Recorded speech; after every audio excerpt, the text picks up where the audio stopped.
bienvenue à notre deuxième émission Tour d'éclair de l'année 2026. On est ravis de vous retrouver en cette soirée pour une nouvelle édition de notre émission Tour d'éclair qui explore les versets bibliques avec un focus sur les versets à controverse. Ce soir, on va plonger dans le vif du sujet, à savoir les anges, réalité ou mensonge. On va explorer tous les aspects relatifs aux anges, à savoir la certitude de l'existence des anges, classification, aspect et rôle des anges, les mauvais anges et leur influence, les anges gardiens et enfin l'ange de la mort, mythe ou réalité, toujours accompagné de notre ancien dit Esisma Moïse. Et avant de plonger dans le vif du sujet, prenons une petite pause. On revient tout de suite pour parler des anges.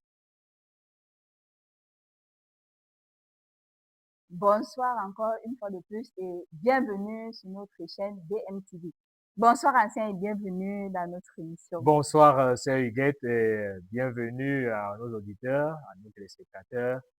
Bienvenue dans notre soirée d'échange sur cette chaîne qui nous accueille encore cette semaine.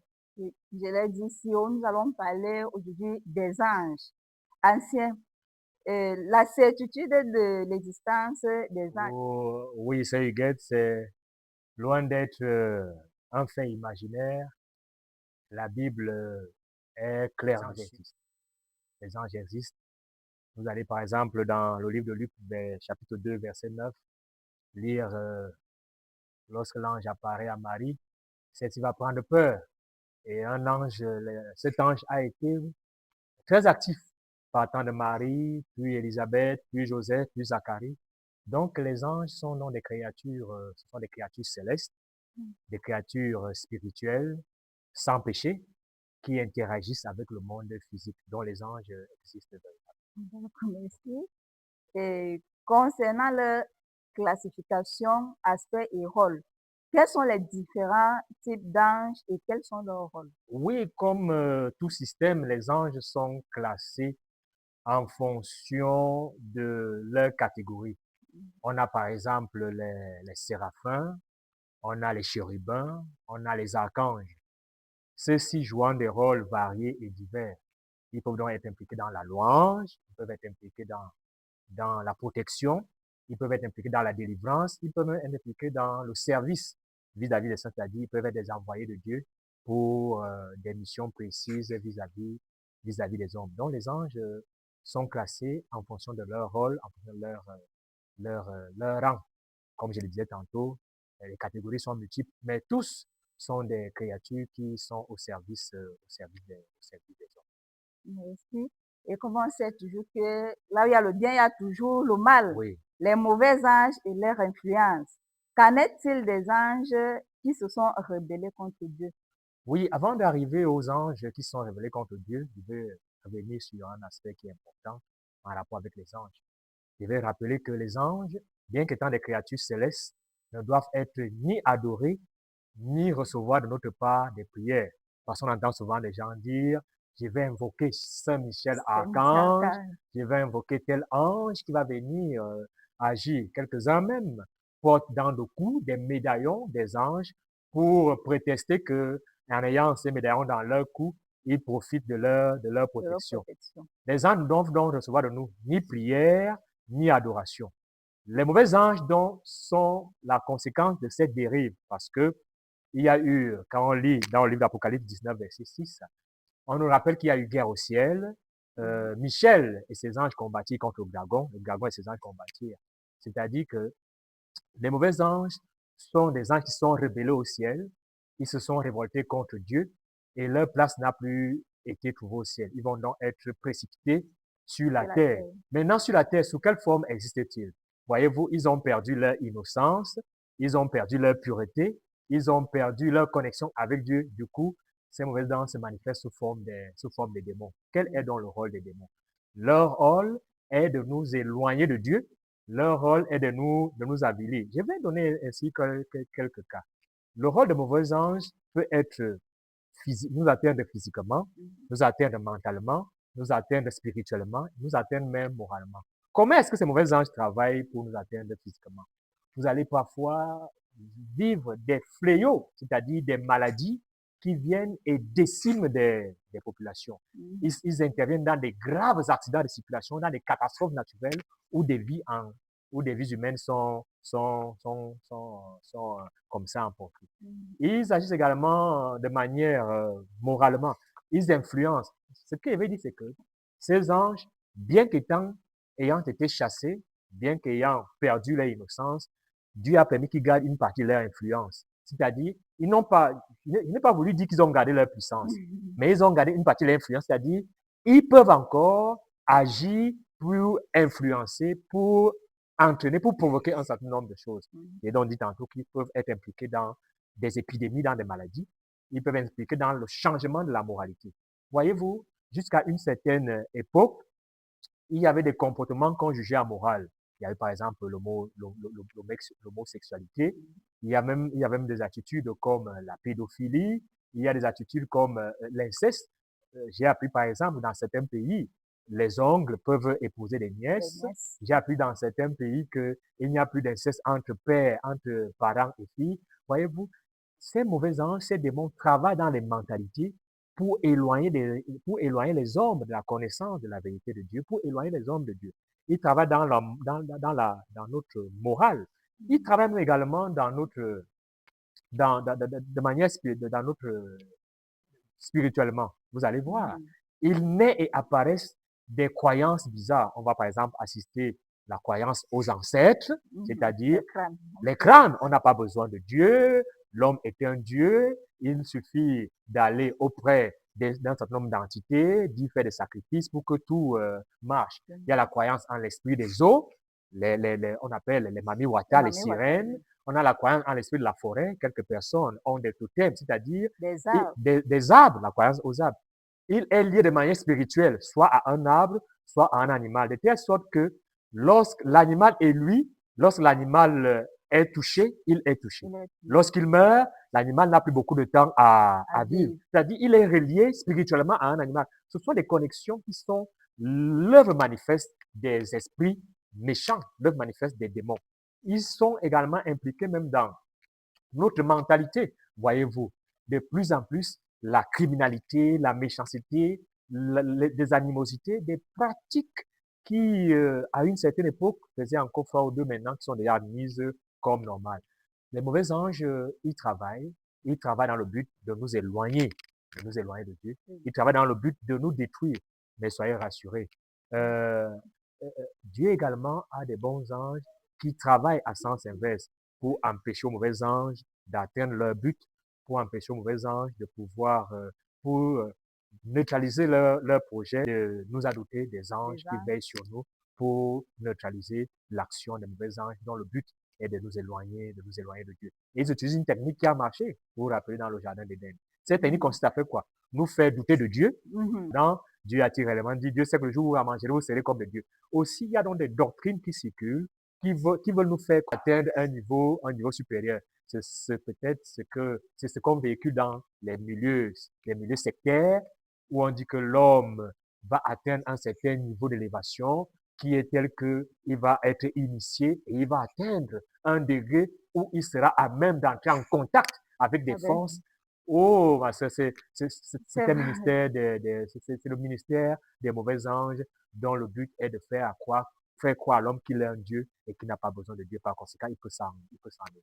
Donc, nous ne devons pas avoir peur parce qu'il y a aussi les anges bienveillants qui veulent éloigner, nous perdre, nous détruire. D'accord, merci beaucoup, Ancien. Merci. Nous vous revenons dans quelques instants, le temps pour nous de prendre une petite pause, le temps de laisser reposer nos idées. Toujours accompagné de notre ancien dit Estisma Moïse sur le sujet les anges, vérité ou mensonge.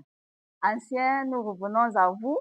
Les anges gardiens, est-ce que tout le monde a un ange gardien?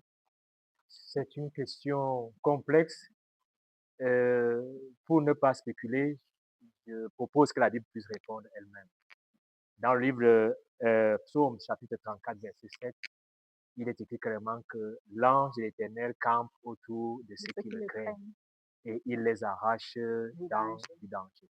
Cela veut dire qu'il y a un ange, il y a des anges qui campent pas autour de tout le monde, mais autour de ceux qui craignent Dieu. Cela veut dire que toute personne qui a la crainte de Dieu a posté tout près de lui un ange dont le but est de les guider, dont le but est de le protéger. Oui, les anges gardiens existent. Ils existent pour ceux qui craignent Dieu, parce que le verset est clair. L'ange de la mort, pas l'ange de la mort, l'ange de l'éternel. Campe tout autour. J'avais l'idée, la question que vous allez poser après, parce que c'est l'ange de la Après, mort. Deux opposés. L'ange de l'éternel campe autour de ceux qui les craignent il et les il les arrache arrache du du danger. danger. J'étais en train de prier avec un jeune homme il n'y a pas longtemps. Sa prière m'a beaucoup plu. C'est un enfant de moins de 10 ans. Il disait, Éternel, envoie tes anges nous protéger et nous guider. Cette petite prière m'a fait réfléchir et je pense véritablement cet enfant sentait en lui la présence d'une créature Donc, céleste dont le but est de le protéger, de le guider. Nous en sommes pourvus, nous qui craignons en Dieu. Maintenant, il y a un bémol. Je ne suis pas capable de dire que vous craignez Dieu ou alors tel ne craint pas Dieu. Il n'y a que la personne elle-même qui sait la relation qu'elle a avec Dieu. Donc, je ne suis pas capable de dire que tel a un ange, l'autre pas. Chacun peut le savoir selon qu'il craint le Seigneur ou pas, selon qu'il croit en Dieu ou pas. Donc, pour nous qui croyons en Dieu, la certitude de la présence d'un ange gardien est véritable. Cet ange a pour but de nous protéger, de nous guider et de nous mener comme le Seigneur le veut. D'ailleurs, il y a un verset qui dit de faire attention de maltraiter les enfants parce que leur ange voit constamment la face de l'Éternel. Donc même les enfants, Dieu les dote des créatures célestes, des créatures spirituelles qui peuvent prendre en même l'apparence humaine dans le but de les assurer leur intégrité, leur bien-être, à la mesure de ce que Dieu permet et accepte. Donc les anges gardiens, nous en sont dotés. Je ne peux pas voir celui qui est derrière vous, mais je sais qu'il y en a un, parce que Dieu nous le promet. Et qu'il y en a un derrière moi aussi. Merci beaucoup, ancien. Comme vous m'avez si devancé, l'ange de la mort, mythe ou réalité. Nous, dans notre société, on a toujours tendance à dire que l'ange de la mort rôde autour de toi. Donc, quand tu as certains événements qui t'arrivent, on dit que non, ça c'est l'ange de la mort qui rôde autour de toi. Donc, c'est que soit toi, soit une personne de ta famille va partir. Existe-t-il vraiment un ange de la mort? Ça, c'est une très, très bonne question parce que elle entre en étroite ligne avec le but de cette émission. Vous rappelez que cette émission a pour but d'éclairer certaines doctrines, certains versets bibliques à qui on a donné un certain sens. Et vous allez voir que dans beaucoup de croyances populaires, dans beaucoup de cultures, dans beaucoup de traditions, l'idée d'un ange dont la mission est de venir enlever la vie, dont la mission est de venir donner la mort existe. D'ailleurs, le cinéma a beaucoup amplifié ça. On le voit avec une toge noire, avec des yeux qu'on ne voit jamais. Il est doté d'une fourche et rôde toujours quelque part là pour venir débarrasser, pour venir enlever des âmes. La parole de Dieu, dans la Bible, il n'est pas fait mention d'un ange dont la mission spécifique est de venir enlever la vie, dont la mission spécifique est de venir donner la mort. Il n'est pas fait mention de cela. Cela serait bizarre. Imaginez qu'il y a un ange dont le travail est seulement de venir tuer. Cet ange va dire à Dieu que toi-même, le seul travail que tu as vu pour me donner, c'est seulement aller. Vraiment, Dieu ne serait pas, ce n'est pas en accord avec l'amour de Dieu. Mais cependant, je vais quand même dire que il y a à des moments précis des anges qui ont été associés à des châtiments que Dieu voulait apporter à des peuples. Des anges à qui Dieu a donné la charge d'aller infliger, d'aller prononcer certaines sentences pouvant être la mort. Donc, il y a à un moment donné des anges qui ont été chargés d'aller donner la mort. On a par exemple dans Exode chapitre 12 le récit de la nuit où les enfants d'Israël devaient partir de l'Égypte pour la terre promise. Les premiers-nés égyptiens ont été frappés. On entend donc parler là d'un ange qui avait pour but de venir enlever les premiers vies. Cet ange était donc avec cette mission-là d'enlever la vie des premiers-nés égyptiens. Ça, c'était en réponse au plan que Pharaon avait déjà d'enlever les premiers-nés. On l'appelle d'ailleurs l'ange destructeur. On va lire ça dans certaines versions.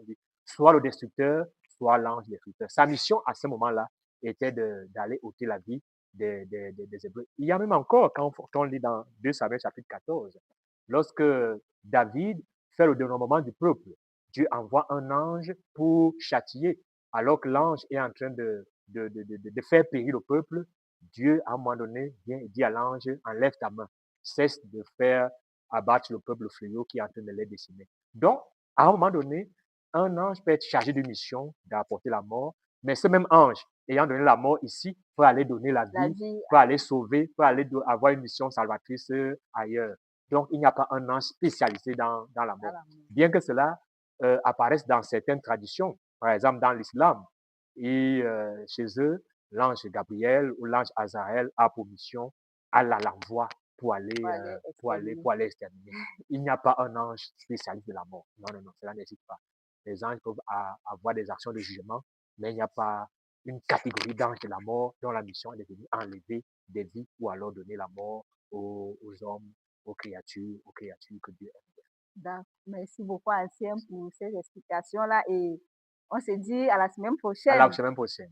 Chers téléspectateurs, en conclusion, nous pouvons retenir ici que les anges sont des créatures réelles qui jouent un rôle important dans notre vie. Ils ne doivent pas être adorés, encore moins priés. Et nous avons certains anges-là, les mauvais anges, qui cherchent à nous détourner de Dieu. Mais nous avons aussi également les anges fidèles qui nous aident à neutraliser les influences destructives. Nous devons donc retenir juste que l'adoration et la prière est réservée à Dieu seul. Les anges sont des serviteurs de Dieu et les messagers de Dieu. Ce sont nos collègues. Ce sont nos collègues. La mort est sous la souveraineté de Dieu, pas d'un ange officiel ou encore moins l'ange de la mort. Donc, ce n'est pas l'ange qui décide qui doit mourir ou pas. Que Dieu nous aide donc à discerner la vérité et qu'il nous aide à faire sa volonté. À la semaine prochaine et que l'Éternel nous bénisse.